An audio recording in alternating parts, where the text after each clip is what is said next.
Au moment du prêt, la banque ne donne que le principal. Seul ce principal devient de la monnaie. Il faut donc nécessairement que de nouveaux emprunteurs se présentent, pour que les intérêts soient créés sous forme d'un nouveau principal.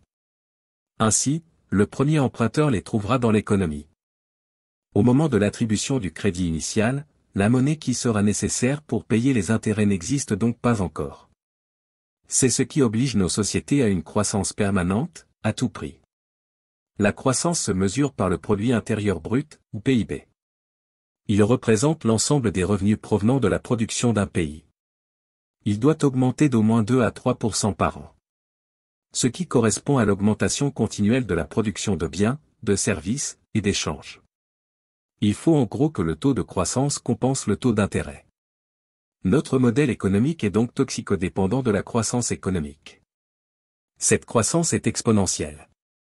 Au sens où l'augmentation de chaque année vient s'ajouter au total, qui servira de base au pourcentage de l'année suivante.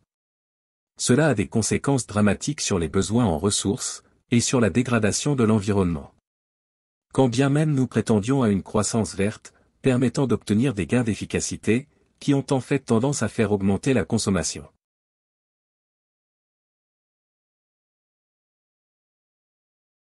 Pour survivre, il faut grossir, organiser des réseaux et des franchises, et racheter les concurrents.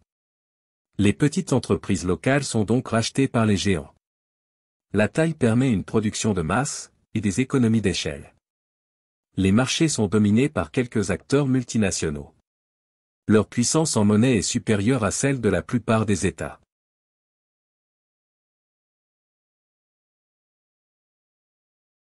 Dans ce contexte, tout ce qui crée de l'emploi est bon pour la croissance. Ce sera donc bien accueilli par les politiciens. Même si c'est une activité inutile, improductive, ou nuisible pour l'homme, ou l'environnement.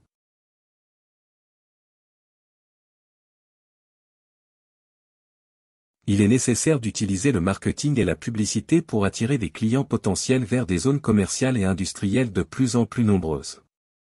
C'est la condition pour parvenir à écouler des produits dont personne ne voudrait s'ils étaient présentés sur un marché libre.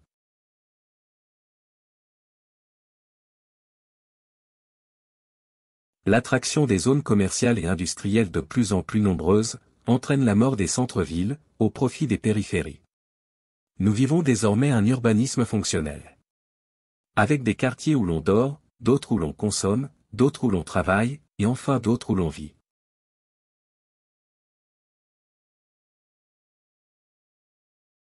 En France, en 2010, 77,5% des gens habitent en ville, plus 19% en 10 ans. Dans le monde, 54% de la population vit aujourd'hui en ville.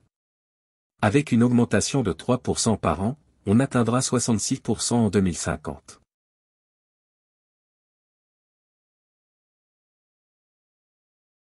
Selon la logique pyramidale, les géants de la finance et les grandes administrations sont situés en général dans les centres de pouvoir.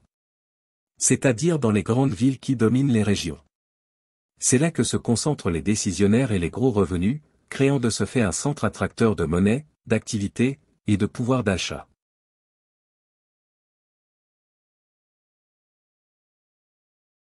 Mettez sur pause pour prendre connaissance de cette carte mentale.